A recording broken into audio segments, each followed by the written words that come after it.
ओम नमो भगवते वासुदेवाय। पाप मोचनी एकादशी का व्रत साल 2024 में इस बार 5 अप्रैल शुक्रवार के दिन है और ये चैत्र मास के कृष्ण पक्ष की एकादशी तिथि है। इस दिन शुभ मुहूर्त में भगवान श्री हरि विष्णु की पूजा की जाती है और एकादशी व्रत की कथा सुनी जाती है।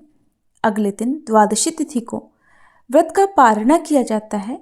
इस व्रत को करने से पिशाच योनि से मुक्ति मिल जाती है और जाने अनजाने में किए गए सारे पाप भी नष्ट हो जाते हैं।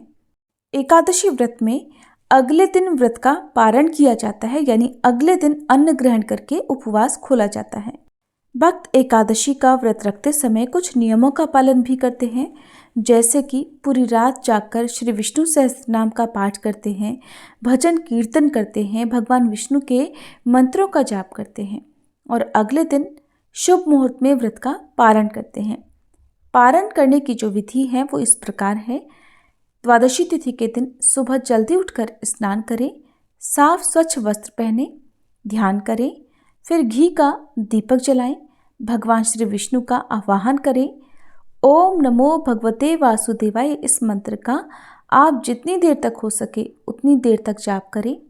भगवान को जल, पुष्प और भोग में फल, मिठाई या फिर कोई भी अन्य सात्विक भोजन जिसके साथ तुलसी पत्र जरूर हो, आप अर्पित करें। भोग अर्पित करते समय यदि आपके पास मौसमी फल या पुष्प भी नहीं है तो भी आप भगवान को केवल जल भी अर्पित करके व्रत का पारणा कर सकते हैं। व्रत रखते समय आपसे हुई किसी भी गलती के लिए सच्चे मन से क्षमा जरूर मांगे। इसके बाद व्रत पारणा करने से पहले जरूरतमंद व्यक्ति को बिना लहसुन प्याज के शुद्ध सात्विक भोजन कराएं। यदि ऐसी सामर्थ्य ना हो तो आप भोजन बनाने का सामान या फिर कोई भी आवश्यक वस्तु का दान करने के बाद अपना व्रत खोल सकते हैं। पारण मुहूर्त जो आपको बताया जाता है उसी शुभ मुहूर्त के अंदर आपको व्रत खोलना चाहिए। प्याज, लहसुन या किसी भी प्रकार के तामसिक भोजन का सेवन द्वादशी तिथि के दिन भूले से भी नहीं करना चाहिए। द्वादशी को तुलसी माता की पूजा करके, तुलसी जी में जल अर्पित करके, धूप दीप जलाकर और तुलसी जी की परिक्रमा करने के बाद आपको भगवान विष्णु से अपने द्वारा रखे गए व्रत को स्वीकार करने का आग्रह अवश्य करना चाहिए। इस प्रकार बहुत ही सरल और आसान विधि से आप एकादशी व्रत का पारण कर सकते हैं। कई बार द्वादशी तिथि को, जिस दिन एकादशी का उपवास खोला जाता है, उसी दिन आपका कोई दूसरा व्रत भी हो सकता है। ऐसे में आप भगवान को केवल मौसमी फलों का तुलसी पत्र सहित भोग लगाकर उन्हीं को प्रसाद रूप में ग्रहण करके अपना उपवास खोल सकते हैं। ऐसे में आप सुबह के समय अन्न या नमक का सेवन ना करें और दूसरे व्रत की पूजा करके आप दूसरे व्रत के नियमों का पालन करें और फिर शाम के समय जिस भी तरह का फलाहार आप करते हो उस फलाहार को आप ग्रहण कर सकते हैं। इस प्रकार बहुत ही सरल और आसान विधि से आप एकादशी व्रत का पारणा कर सकते हैं। अब जानिए कि किस समय, किस शुभ मुहूर्त में आपको व्रत का पारणा करना चाहिए और हरिवासर का समय, जिस समय भूले से भी व्रत नहीं खोलना चाहिए, कब समाप्त होगा। हरिवासर के समय में व्रत रखना तो शुभ माना जाता है, लेकिन इस समय व्रत का पारण करने से हमेशा बचना चाहिए। व्रत पारणा मुहूर्त जानने के बाद आप सभी भगवान विष्णु से संबंधित एक बहुत ही रोचक कथा भी इस वीडियो में जरूर सुनिएगा। 5 अप्रैल शुक्रवार को इस बार पाप मोचनी एकादशी का व्रत है। एकादशी तिथि प्रारंभ होगी 4 अप्रैल गुरुवार को दोपहर 4:15 से और 5 अप्रैल शुक्रवार को दोपहर 1:28 पर एकादशी की तिथि समाप्त हो जाएगी। इस बार केवल एक ही दिन यानी 5 अप्रैल शुक्रवार को ही एकादशी का उपवास रखा जाएगा। द्वादशी तिथि प्रारंभ होगी 5 अप्रैल शुक्रवार की दोपहर 1:29 से और समाप्त होगी 6 अप्रैल शनिवार की सुबह 10:19 पर। व्रत पारणा मुहूर्त 6 अप्रैल शनिवार को सुबह 6:17 से लेकर 9:25 तक रहेगा। इस शुभ मुहूर्त में आप पाप मोचनी एकादशी का उपवास खोल सकते हैं और हरिवासर का समय 5 अप्रैल शुक्रवार की शाम 6:53 30 मिनट पर समाप्त हो जाएगा। हरिवासर के समय भगवान विष्णु का जितना भी ध्यान किया जाए, मंत्रों का जाप किया जाए, उतने ही भगवान विष्णु की कृपा जल्दी प्राप्त होती है। अब सुनिए भगवान विष्णु की एक बहुत ही सुंदर और अद्भुत कहानी। आप इस कहानी को सुनने के बाद कमेंट बॉक्स में मुझे जरूर बताइएगा कि ये वीडियो आपको कैसी लगी। वैसे तो भगवान श्री हरि के वाहन गरुड़ के जन्म की कहानियां हमारे पुराणों में अलग अलग हैं, लेकिन उनमें से एक कहानी के अनुसार महर्षि कश्यप की 13 पत्नियां थीं, लेकिन विंता और कद्रू नामक अपनी 2 पत्नियों से वे विशेष प्रेम करते थे। एक दिन महर्षि जब आनंद भाव में बैठे हुए थे, तब उनकी दोनों पत्नियां उनके पास पहुंची और उनके पांव दबाने लगी। प्रसन्न होकर महर्षि ने बारी बारी से दोनों को संबोधित किया। कहने लगे, तुम दोनों ही मुझे विशेष प्रिय हो, तुम्हारी कोई इच्छा हो तो बताओ। कद्रू बोली, स्वामी, मेरी इच्छा है कि मैं 1000 पुत्रों की मां बनूं। फिर महर्षि ने विंता से पूछा। विंता ने कहा, मैं भी मां बनना चाहती हूँ स्वामी, किंतु 1000 पुत्रों की नहीं, बल्कि सिर्फ एक ही पुत्र की। लेकिन मेरा पुत्र इतना बलवान हो कि कद्रू के 1000 पुत्र भी उसकी बराबरी ना कर सके। दोनों की बातें सुनकर महर्षि कहने लगे, जल्दी ही मैं एक यज्ञ का आयोजन करने जा रहा हूँ। यज्ञ के बाद तुम दोनों की मां बनने की इच्छाएं अवश्य पूरी होंगी। तब महर्षि कश्यप ने यज्ञ किया। महर्षि कश्यप ने इस यज्ञ में सभी देवतागणों और ऋषि महर्षियों को भी आमंत्रित किया था। सभी देवतागण और ऋषि मुनियों ने सहर्ष यज्ञ में हिस्सा लिया। यज्ञ पूरा होने के बाद महर्षि कश्यप पुनः तपस्या करने चले गए। कुछ समय के बाद विंता ने 2 और कद्रू ने 1000 अंडे दिए। कुछ समय के बाद कद्रू ने अपने अंडे फोड़े तो उनमें से काले नागों के बच्चे निकल आए। कद्रू ने खुशी से चहकते हुए विंता को पुकारा। कहने लगी, विंता, देखो तो मेरे अंडों से कितने प्यारे बच्चे बाहर निकले हैं। विंता कहने लगी, सचमुच बहुत खूबसूरत है कद्रू, बधाई हो। अब मैं भी अपने दोनों अंडों को फोड़ कर देखती हूँ। ऐसा कहकर विंता अपने दोनों अंडों के पास गई। उसने एक अंडा फोड़ दिया, लेकिन अंडे के अंदर से एक बच्चे का आधा बना शरीर देखकर वो डर गई। कहने लगी, हे भगवान, जल्दबाजी में मैंने ये क्या कर डाला, ये बच्चा तो अभी पूरी तरह बना ही नहीं। तभी फूटे हुए अंडे के अंदर से बालक बोल पड़ा, जल्दबाजी में अंडा फोड़कर तुमने बहुत बड़ा अपराध कर डाला है। अब इसकी सजा के बदले तुम्हें कुछ समय तक गुलामी करनी होगी। विंता कहने लगी, अपराध तो मुझसे हो गया, लेकिन अब इसका निराकरण कैसे होगा पुत्र। अपूर्ण बालक बोला, दूसरे अंडे को फोड़ने में बिल्कुल भी जल्दबाजी मत करना। अगर तुमने ऐसा किया तो जीवन भर गुलामी से मुक्त नहीं हो पाओगी, क्योंकि उसी अंडे से पैदा होने वाला तुम्हारा पुत्र तुम्हें गुलामी से मुक्ति दिलाएगा। इतना कहकर अंडे से उत्पन्न अपूर्ण बालक आकाश में उड़ गया और विंता दूसरे अंडे के पकने तक इंतजार करने लगी। समय पाकर दूसरा अंडा फूटा और उसमें से एक महान तेजस्वी बालक उत्पन्न हुआ, जिसका नाम रखा गया गरुड़। गरुड़ दिन प्रतिदिन बड़ा होने लगा और कद्रू के 1000 पुत्रों पर भारी पड़ने लगा।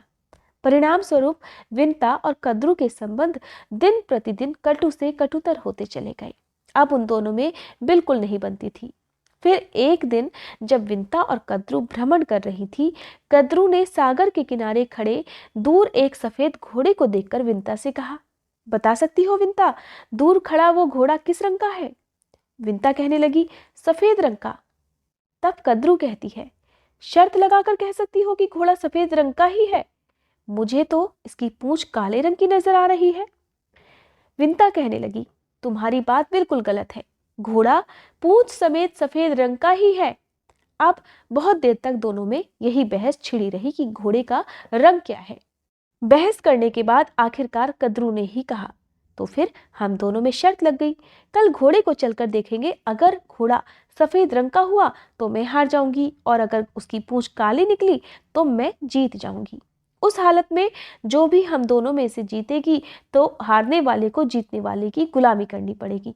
बोलो, तुम्हें मंजूर है। विंता कहने लगी, मुझे मंजूर है। रात को ही कद्रू ने अपने सर्प पुत्रों को बुलाकर कहा, आज रात को तुम सब उच्चैश्रवा घोड़े की पूंछ से जाकर लिपट जाना, ताकि जब सुबह विंता देखे तो उसे घोड़े की पूंछ काली नजर आए। अब इस प्रकार उसने योजना बनाई और नाग सारे जो थे वो उच्चैश्रवा घोड़े की पूंछ से जाकर लिपट गए। परिणाम स्वरूप सुबह जब कद्रू ने विंता को घोड़े की पूंछ काले रंग की दिखाई तो वो हैरान रह गई। बोली, ऐसा कैसे हो गया? कल तक तो इसकी पूंछ बिल्कुल सफेद थी। कद्रू कहने लगी, खूब अच्छी तरह से देख लो, घोड़े की पूंछ शुरू से ही काली थी और शर्त के मुताबिक अब तुम हार चुकी हो, इसलिए अब तुम्हें मेरी गुलामी करनी पड़ेगी, तुम्हें मेरी दासी बनकर रहना पड़ेगा। अब मजबूरीवश विंता को कद्रू की दास्ता स्वीकार करनी पड़ी। अपनी माँ को उदास देखकर गरुड़ ने पूछा, माँ, आज आप इतनी उदास क्यों हो? विंता ने अपनी शर्त हारकर दासी बनने की बात बता दी। तब गरुड़ ने फिर से पूछा, माँ, क्या कोई ऐसा उपाय नहीं है जिससे आप कद्रू की गुलामी से मुक्त हो जाएं? विंता कहने लगी, ये तो मुझे कद्रू से ही पूछना पड़ेगा। अगर वो प्रसन्न हो जाती है तो शायद मुझे उसकी गुलामी से वो मुक्त कर दे। अब गरुड़ अपनी माता विंता को लेकर कद्रू के पास जा पहुंचा और कहने लगा, क्या ऐसा नहीं हो सकता कि आप मेरी माता को गुलामी से मुक्त कर दें? गरुड़ की बात सुनकर कद्रू कहती है, हो सकता है, बशर्ते कि तुम मेरे पुत्रों को अमृत लाकर दे दो। ये सुनकर गरुड़ सोच में पड़ गया। अब उसने अपनी माँ से पूछा, माँ, मुझे एक बात बताइए कि अमृत कहाँ मिलेगा जिसे लाकर मैं तुम्हें दासी जीवन से मुक्त करा सकूं? विंता ने कहा, अमृत का पता तो तुम्हारे पिता ही बता सकते हैं, इसलिए पुत्र तुम उन्हीं के पास जाकर पूछना। अब गरुड़ महर्षि कश्यप के पास जा पहुंचा। कश्यप अपने पुत्र को देखकर बहुत प्रसन्न हुए। गरुड़ ने उनसे पूछा, पिताश्री, मैं अमृत लाकर अपनी माता को गुलामी से मुक्ति दिलाना चाहता हूँ, कृपया मुझे बतलाइए कि अमृत कहाँ मिल सकता है? महर्षि कहने लगे, पुत्र, देवराज इंद्र ने अमृत की सुरक्षा के लिए बहुत बड़े प्रबंध कर रखे हैं और वहां तक तो पहुंच पाना बड़ा ही कठिन है। गरुड़ कहने लगा, इंद्र ने चाहे कितने ही कड़ी सुरक्षा प्रबंध क्यों न कर रखे हो, मगर मैं अमृत लेकर जरूर आऊंगा। आप मुझे बस उस स्थान का पता बता दीजिए। महर्षि कश्यप ने गरुड़ को इंद्र का पता बतला दिया। अब गरुड़ ने फिर पूछा, पिताजी, मुझे बहुत भूख लगती है, कृपया ये भी बता दीजिए कि इस लंबे मार्ग में मैं क्या खाकर अपना पेट भरूंगा? महर्षि कहने लगे, अमृत जिस स्थान पर रखा है उस सरोवर तक पहुंचने में तुम्हें काफी वक्त लग जाएगा। इस बीच समुद्र के किनारे तुम्हें निषादों की बहुत सारी बस्तियां मिलेंगी, तुम उन्हें खाकर अपनी भूख मिटा लेना। गरुड़ ने कहा, अगर उन्हें खाकर भी मेरा पेट ना भरा तो? महर्षि कहते हैं, सरोवर के अंदर एक विशाल कछुआ रहता है, उसके साथ ही वन में एक महाभयंकर हाथी भी रहता है। दोनों ही बहुत क्रूर और आसुरी प्रवृत्ति के हैं, तुम उन्हें भी खा सकते हो। इस प्रकार पिता का आदेश पाते ही गरुड़ अमृत सरोवर की ओर बढ़ चला। रास्ते में उसने निषादों को खाकर अपनी भूख मिटाई। फिर अमृत सरोवर पर पहुंचकर कच्छप और हाथी को अपने पंजों में दबाया और दोनों को खाने के लिए किसी उचित जगह की तलाश में उड़ पड़ा। सोमगिरी पर्वत पर लहलहाते ऊंचे वृक्षों को देखकर जैसे ही उसने एक ऊंचे वृक्ष पर बैठना चाहा तो उनके भार से वृक्ष की शाखा टूटकर नीचे गिरने लगी। ये देखकर गरुड़ तुरंत उड़ा और दूसरे वृक्ष पर जा बैठा। जिस शाखा पर वो बैठा उस शाखा पर उसने उल्टे लटके हुए कुछ ऋषियों को तपस्या करते हुए देखा, लेकिन वो शाखा उनके भार से टूटकर नीचे गिरने लगी। ये देखते ही गरुड़ ने शाखा को चोंच में दबा लिया और हाथी और कच्छप को अपने पंजों में दबाते हुए वो अपने पिता के आश्रम की ओर उड़ चला। कच्छप के आश्रम में गरुड़ ने उड़ते उड़ते अपने पिता से पूछा, पिताजी, मेरे भार से उस पेड़ की शाखा टूट गई है जिस पर कुछ ऋषि उल्टे लटके तपस्या कर रहे थे। अब मुझे बताइए, मैं इस शाखा को कहां पर छोड़ूं? महर्षि कश्यप कहने लगे, तुमने बहुत अच्छा किया पुत्र, जो सीधे यहाँ चले आए। शाखा से उल्टे लटके हुए ये बाल खिले ऋषिगण हैं, अगर इन्हें कष्ट पहुंचा तो ये शाप देकर तुम्हें भस्म कर देंगे। अब गरुड़ ने पूछा, तो फिर बतलाइए मैं क्या करूं? महर्षि ने कहा, ठहरो, मैं ऋषिगणों से प्रार्थना करता हूं कि वे अपना स्थान छोड़कर नीचे आ जाएं। अब महर्षि कश्यप ने उन ऋषिगणों से प्रार्थना की जो कि शाखा से उल्टे लटके हुए थे। बाल खिले ऋषियों ने ऋषि कश्यप की प्रार्थना स्वीकार कर शाखा छोड़ दी और वे हिमालय में तपस्या करने चले गए। अब गरुड़ ने जो कि शाखा अपनी चोंच में दबा रखी थी और जिस शाखा को पकड़कर वो ऋषि उल्टे लटके हुए थे उस शाखा को नीचे फेंककर आनंद से कछुए और हाथी का आहार किया और पूरी तरह तृप्त होकर पुनः अमृत लाने के लिए उड़ चला। गरुड़ अमृत सरोवर के पास जा पहुंचा तो अमृत की रक्षा करते हुए महाकाय देवों और अमृत कलश के चारों ओर घूमते हुए चक्र को देखकर वो हैरान रह गया। गरुड़ सोचने लगा कि ये देव और चक्र देवराज इंद्र ने अमृत कलश की सुरक्षा के लिए लगाए हुए हैं। चक्र में फंसकर मेरे पंख कट सकते हैं, इसलिए मैं अत्यंत छोटा रूप धारण कर इसके बीच में से प्रवेश कर जाऊंगा। गरुड़ को देख लिया एक देव ने और कहने लगा, ये कोई असुर है जो वेश बदलकर अमृत चुराने यहाँ तक पहुंचा है। हमें इसे खत्म कर देना चाहिए। अब दोनों देव विद्युत गति से उस गरुड़ पर टूट पड़े, लेकिन गरुड़ ने अपने पैने पंजों और तीखी चोंच से उन्हें इतना घायल कर दिया कि शीघ्र ही वे दोनों बेहोश होकर गिर पड़े। गरुड़ ने अमृत कलश पंजों में दबाया और वापस उड़ चला।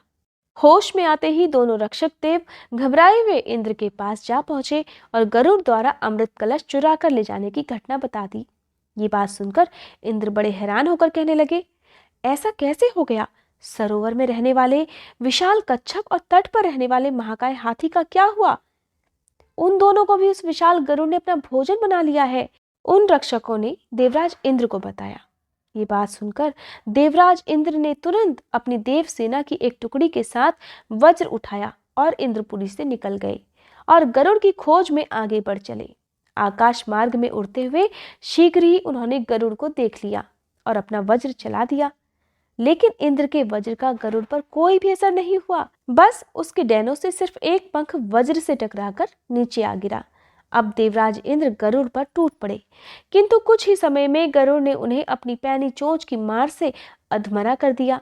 ये देखकर देवराज इंद्र सोचने लगे, ये तो महान पराक्रमी है। मेरे वज्र का इस पर जरा भी असर नहीं हुआ, जबकि मेरे वज्र के प्रहार से तो पहाड़ तक टूटकर चूर्ण बन जाते हैं।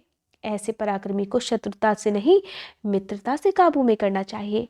ये सोचकर देवराज इंद्र ने गरुड़ से कहा, हे पक्षीराज, मैं तुम्हारी वीरता से बहुत प्रभावित हुआ हूँ। इस अमृत कलश को मुझे सौंप दो और बदले में जो भी वर मांगना चाहते हो मांग लो। गरुड़ बोला, ये अमृत मैं अपने लिए नहीं, अपनी माँ को गुलामी से मुक्त कराने के लिए नाग माता को देने के लिए लेकर जा रहा हूँ, इसलिए ये कलश मैं तुम्हें नहीं दे सकता। देवराज इंद्र कहने लगे, ठीक है, इस समय तुम कलश ले जाकर नाग माता को सौंप दो, किंतु उन्हें इसका प्रयोग मत करने देना। उचित अवसर देखकर मैं वहां से ये कलश गायब कर दूंगा। गरुड़ कहने लगा, अगर मैं तुम्हारी बात मान लूं तो बदले में मुझे क्या मिलेगा? देवराज इंद्र ने कहा, तुम्हारा मनपसंद भरपेट भोजन, तब मैं तुम्हें इन्हीं नागों को खाने की इजाजत दे दूंगा। गरुड़ ने कहा, यही तो मैं चाहता हूं। नाग मेरे स्वादिष्ट भोजन है, किंतु एक ही पिता की संतान होने के कारण मैं इन्हें खाने में थोड़ा हिचकता हूं। अब मेरी हिचक दूर हो गई। अब मैं आपके कहे अनुसार ही काम करूंगा। ऐसा कहकर गरुड़ अमृत कलश लेकर कद्रु के पास जा पहुंचा और कहने लगा, हे माते, अपनी प्रतिज्ञा के अनुसार मैं अमृत कलश लेकर आ गया हूं। अब आप अपने वचनों से मेरी मां को मुक्त कर दें। कद्रु ने उसी क्षण विंता को वचन मुक्त कर दिया और अगली सुबह नागों को अमृत पिलाने का निश्चय कर कद्रु वहां से चली गई। रात को उचित अवसर देखकर देवराज इंद्र ने अमृत का कलश उठा लिया और पुनः उसी स्थान पर पहुंचा दिया। अगले दिन सुबह जब नाग वहां पहुंचे तो अमृत कलश गायब देखकर बड़े दुखी हुए। उन्होंने उस कुशा को ही जिस पर अमृत कलश रखा था चाटना प्रारंभ कर दिया, जिसके कारण उनकी जीभ 2 हिस्सों में बट गई। उधर गरुड़ की मात्र भक्ति से प्रसन्न होकर भगवान विष्णु गरुड़ के सामने प्रकट हो गए और कहने लगे, मैं तुम्हारी मात्र भक्ति देखकर बहुत प्रसन्न हूँ पक्षीराज। मैं चाहता हूँ अब से तुम मेरे वाहन के रूप में मेरे साथ रहा करो। गरुड़ ने कहा, मैं बहुत भाग्यशाली हूँ प्रभु, जो स्वयं आपने मुझे अपना वाहन बनाना स्वीकार किया। आज से मैं हर क्षण आपकी सेवा में रहूंगा और आपको छोड़कर कहीं नहीं जाऊंगा। कहा जाता है कि उसी दिन से पक्षीराज गरुड़ भगवान विष्णु के वाहन के रूप में प्रयुक्त होने लगे और गरुड़ के भगवान विष्णु की सेवा में जाते ही सभी देवतागण भयमुक्त हो गए।